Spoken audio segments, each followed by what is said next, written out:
বাবা, বাজার ষষ্ঠী আসলে কি যে আনন্দ লাগে। দেখো বাজার করে নিয়ে এসছি, আম আম আম নিয়ে এসছি।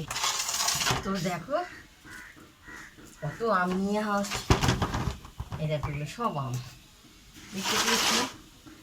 তো দেখো এটা এক রকমের আম, এটা একরকম আম।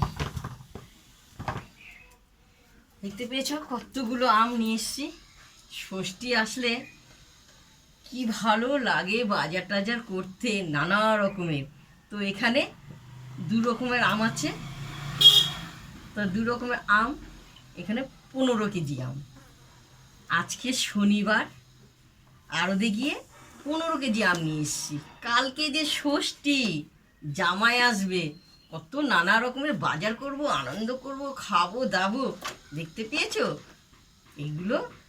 আজকে কালকে রবিবারে ষষ্ঠীর জন্য 15 কেজি আম নিয়ে এসেছি। একটু খেয়ে তো দেখতেই হবে কেমন আম। তো এই আমটা একটু খেয়ে দেখবো, একটু ধুয়ে নিই। ষষ্ঠীর দিন টক টক আম হলে একটা বছর জামাই টক টক করে কথা বলবে। মিষ্টি হলে খুব সুন্দর করে মিষ্টিভাবে কথা বলবে। তাই একটু একটা খেয়ে দেখি। এনেছি, জামাই, শুধু জামাই খাবে না, আমরাও খাবো, মেয়েও খাবে, নাতিরা খাবে, পরিবার সবাই খাবে। একটু খেয়ে দেখি।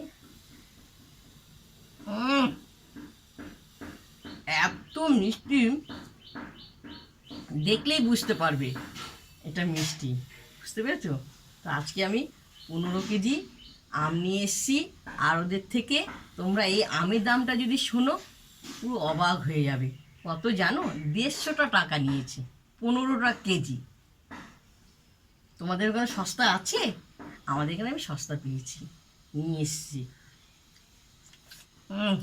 জামাই আমার খেয়ে খুব চেটে পেটে আম থালা ভর্তি করে দেবো। জামাই আরও অনেক কিছু খাবে, শুধু আম না। বছরে একটা দিন জামাই ষষ্ঠী, শাশুড়ি তো আদর করে তো খাওয়াবেই। টাটা। শনিবারে, আজকে শনিবার, শনিবারে আম নিয়ে এসছি। কালকে জামাই ষষ্ঠী, আর অনেক কিছু দেখাবো।